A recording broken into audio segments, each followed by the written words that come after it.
Hello, my darlings, and welcome back to the channel. For those of you who are new here, my name is Ash, and this is a space where you and I get to journey this beautiful thing called life together.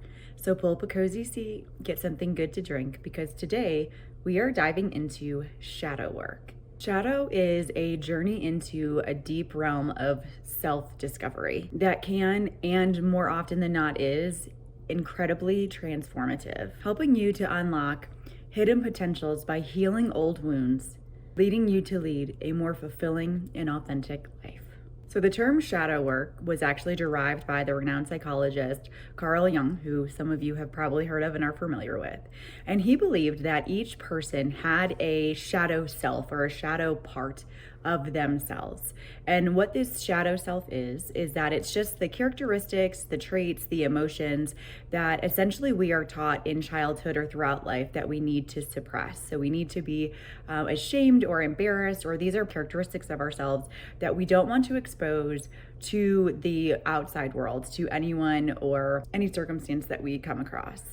And that's because these parts of ourselves were labeled as being wrong, being bad, being too much, being not enough, or simply were just deemed as unacceptable behaviors by society. They can often show up as fear, as shame, jealousy, rage, insecurity, and sometimes very deep sadness. Basically, any emotion, any trait, any characteristic that we in some capacity have been told we cannot show and we cannot expose to the greater world. Because of this suppression and this message that we can't show this real authentic parts of ourselves, what we end up doing is we develop what's called a public persona. And this is a curated version of ourselves that we feel safe and comfortable enough to show to the outside world. But beneath that very carefully constructed identity that we have created for ourselves lies a very rich and nourishing part of ourselves, which is the shadow. This part of ourselves is often incredibly misunderstood because of the mixed messages that we have gotten.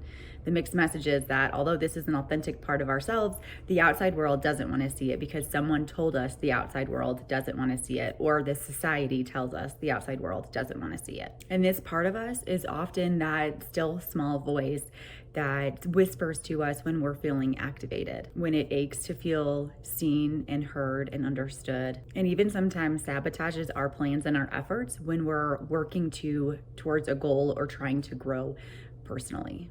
And so shadow work invites us to get to know ourselves. It invites us to turn inward with curiosity, love, and kindness instead of damnation or cruelty. Because within that shadow self is not only our pain, but it's also our power. When we bring these hidden parts to our conscious awareness, we end up working with it to build a more authentic, more fulfilling, more wholeness, more emotional balance.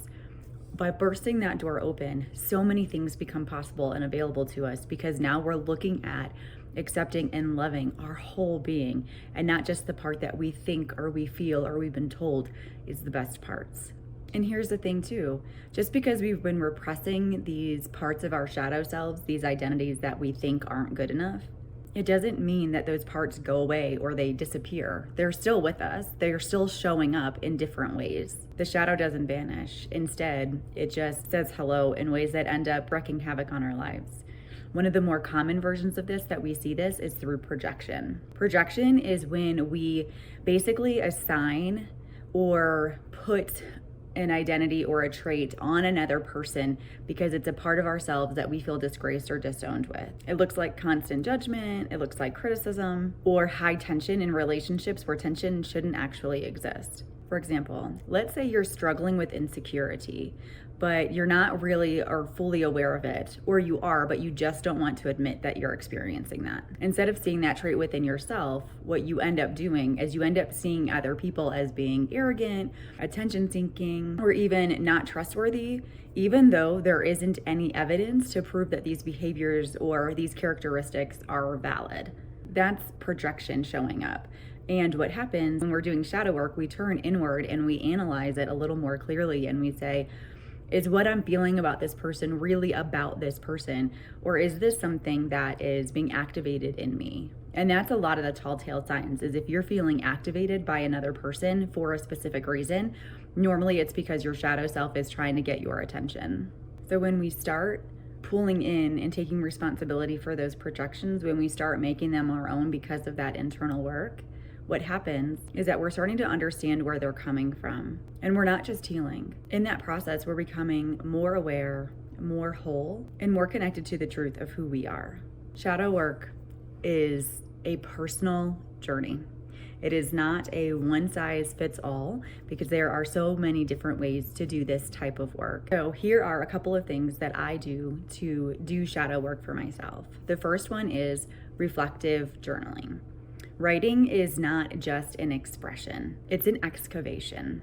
I've never felt more like an archaeologist than when I sit and I do shadow work. Sometimes I'll use prompts like, what is activating me the most in this person that I'm encountering? Or in general, what activates me all the time in people? Another question I ask to bring unconscious patterns to the light is, when was the last time I felt truly ashamed? And what part of me was hiding in that moment when I felt that sensation? For deeper exploration, you can try to even dialogue directly with your shadow self. This looks like imagining the part of yourself that you know that you avoid or you stay away from. For me, it's anger, and we talked about the example of insecurity, but this really is a part of you that could also be misunderstood as well. And then imagine that it's writing to you. So open up the avenue and say, okay, anger, what is it that I need to know? Tell me what I need to be aware of. And then you just write whatever is coming forward. There's no need to think about what's coming up in this moment. You just need to write whatever feelings, whatever emotions, whatever thoughts come to you in regard to what your shadow self is trying to show. This can be sometimes really hard, especially when things pop up that you don't want to or don't like to hear. But do your best not to censor or not to try to fix something in the moment. Just let everything come out on the page. And then once you have finished that letter, that's when you can respond in your own letter as your own person in the present moment. In this space, you can offer comfort, you can offer curiosity, or even just validate what your shadow self is feeling. Because the reality is, it's not some different entity. This is a part of your deeper self that you have been ignoring probably for way too long. This back and forth type of journaling clarifies any emotions or characteristics or traits that you have been pushing down. And what it does is it creates a unity between these parts of yourself that have always been, or a lot of the time have been, divided. Another thing that I do for shadow work is mirror work.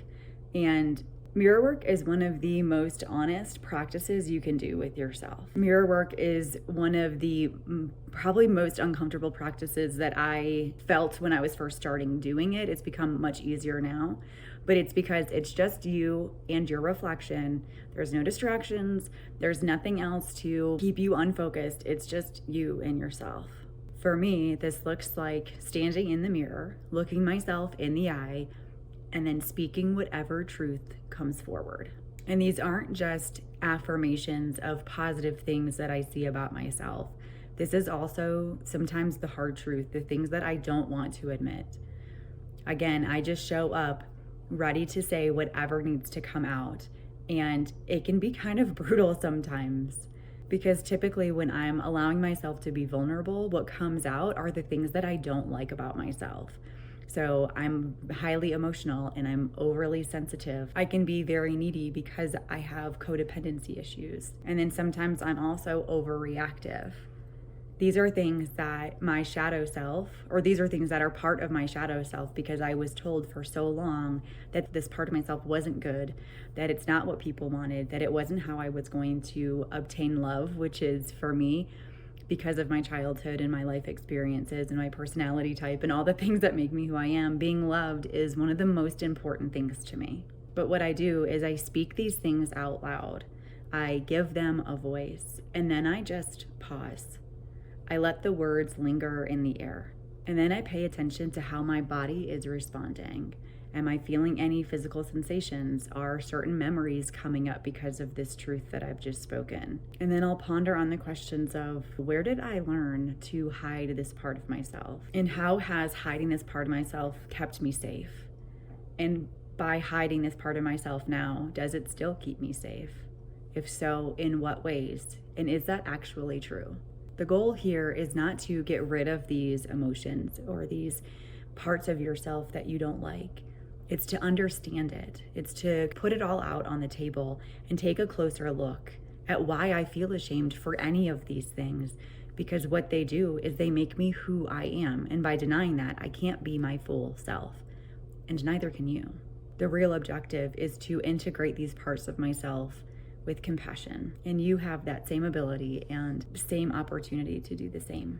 The third thing that I do is, I'm calling it projection tracking. And what this is I take notes of when people activate me. And activation is what I say for trigger, because I don't like saying trigger. So when I'm activated, when somebody or an interaction I have or an experience makes me feel very strong emotions and I react very strongly, creating feelings like anger, jealousy, resentment, those kind, or deep sadness, any of that kind of stuff, those reactions can reveal to me what else I'm still hiding, what else I'm still pushing down, and what isn't resolved, even if I think that it is. And instead of focusing on what was done wrong, because we tend to think in black and white, instead of thinking in these dualistic mindsets, what I do instead is I flipped the script and I ask, what aspect of myself is being reflected in this encounter? At the end of the day, you can sit and focus on maybe one interaction that you had. And instead of analyzing the other person's reaction, sit back and look at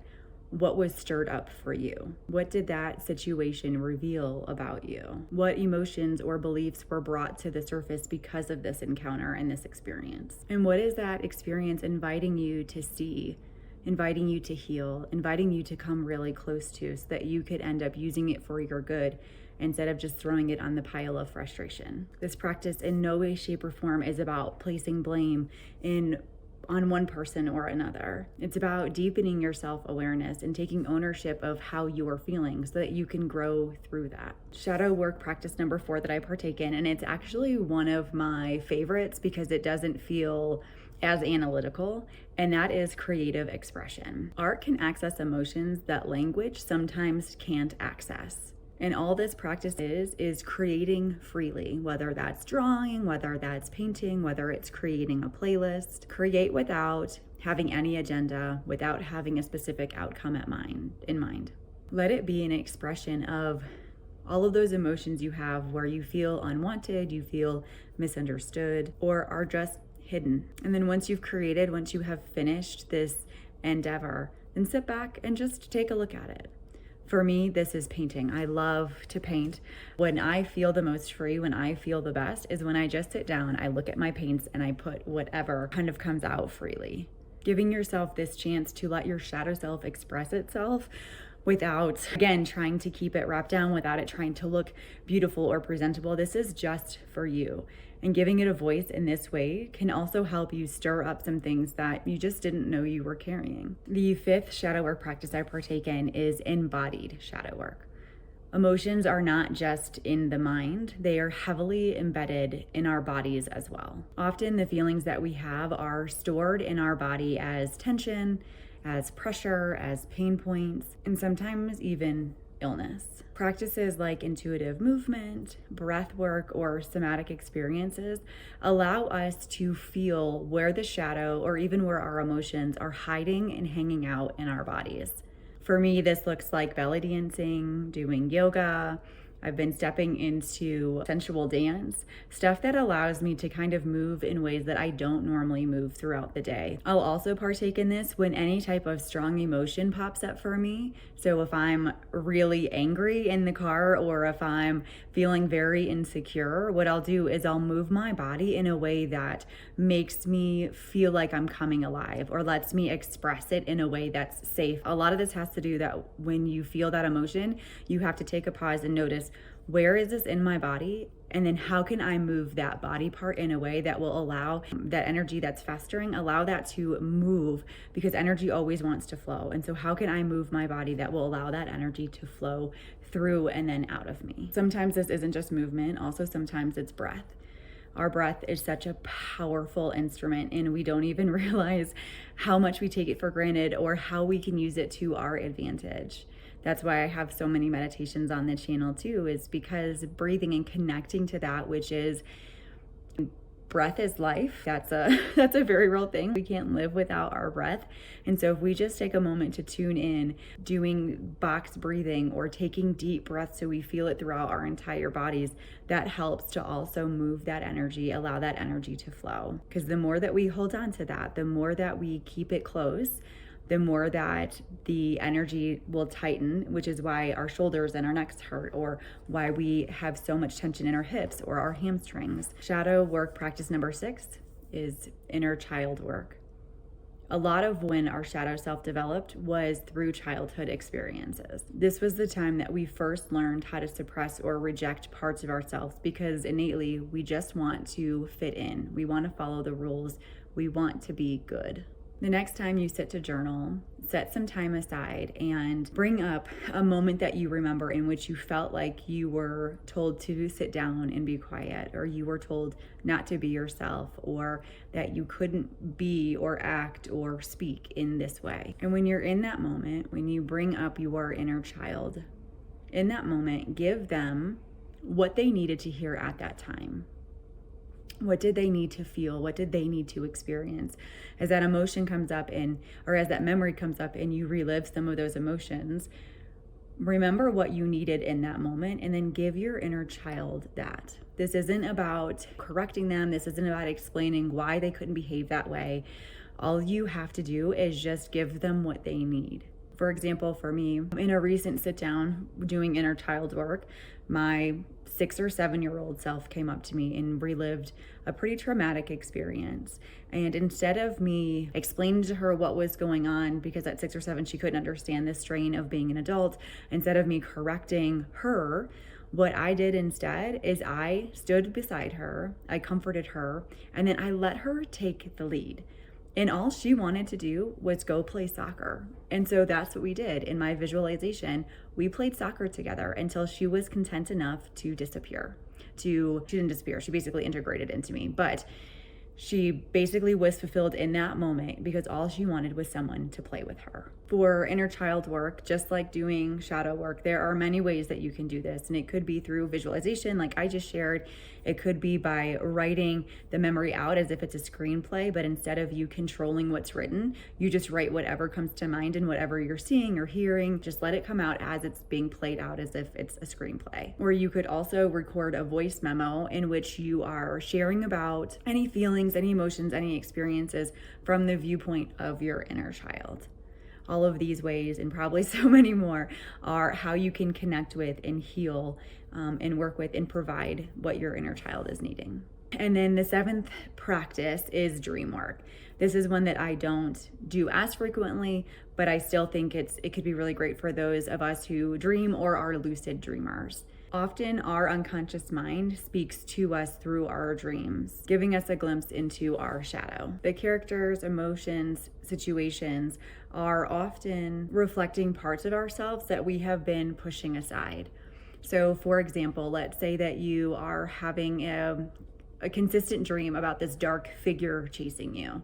It could be your subconscious coming forward and saying, hey, you've been pushing off or avoiding this conversation that you really need to have. And so what this figure is the proverbial conversation that's chasing you, trying to get you to have that encounter. By keeping a dream journal, you can keep track of any patterns or symbols or feelings that are repetitive in the dreams that you're having. This isn't about doing a lookup of what do dark figures mean. This is really just looking at patterns to see how the dreams correlate with what's going on in your life. Shadow work, more often than not, is insanely challenging and emotionally intense.